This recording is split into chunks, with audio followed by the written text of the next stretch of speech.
Matteo Gracis, figura di spicco dell'informazione indipendente, presenta il suo nuovo libro Tutto il bene del mondo. Il romanzo esplora un'umanità nascosta, offrendo un'alternativa alla narrazione dominante formata da guerre, pandemie e catastrofi. Gracis, giornalista e fondatore dell'Indipendente, invita a riscoprire la fiducia nel mondo. Innanzitutto ispirato a fatti realmente accaduti, quindi è un romanzo ma che comunque all'interno c'ha molta realtà, perché per me era importante insomma inserire questo. È il viaggio di una ragazza adolescente, anzi un po' più in là dell'adolescenza, che si sente persa, ed è un sentimento condiviso da tantissime persone in questo momento, no? Cioè questa sensazione di vuoto sotto i piedi, di disperazione, di una visione di un futuro sempre più instabile, no? Che a un certo punto decide di fare qualcosa e questo qualcosa le cambia la vita. E quindi è il racconto di un viaggio oltre il buio, alla scoperta di una nuova luce.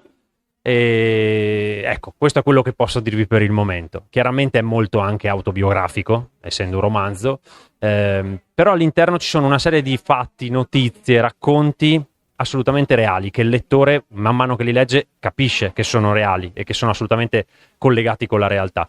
Questa cosa qua per me era importante per riuscire, diciamo, a collegare un po' la mia attività di giornalista anche alla parte romanzo, ecco. Quindi è un mezzo romanzo, mezzo saggio. Come tanti romanzi è pensato anche per raccontare quella realtà che se no è difficile raccontare.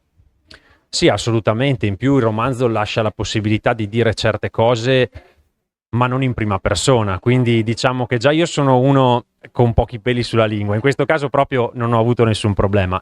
In più ho trovato degli editori che mi hanno lasciato la libertà più totale, quindi sono stato molto contento. La protagonista, che si chiama Sara, questa ragazza, attraverso questo percorso, questo viaggio che fa nel libro, diciamo che si prende diverse libertà, no? E quindi alla fine parla liberamente durante questo percorso che fa.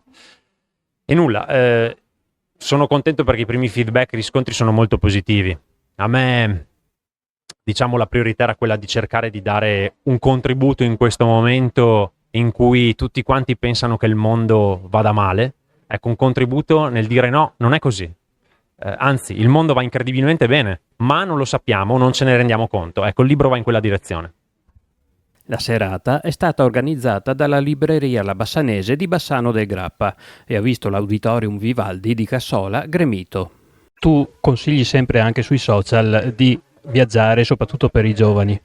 Esatto, direi che è l'unico consiglio che mi sento di dare. Spesso mi chiedono: Matteo, ma come fare per ripercorrere le tue tracce o fare il lavoro che fai tu? Oppure mi dicono: sto finendo l'università e non so cosa voglio fare della mia vita, no? In questo momento ci sono tantissimi giovani che effettivamente si sentono spaesati, ed è comprensibile visti i tempi che stiamo attraversando.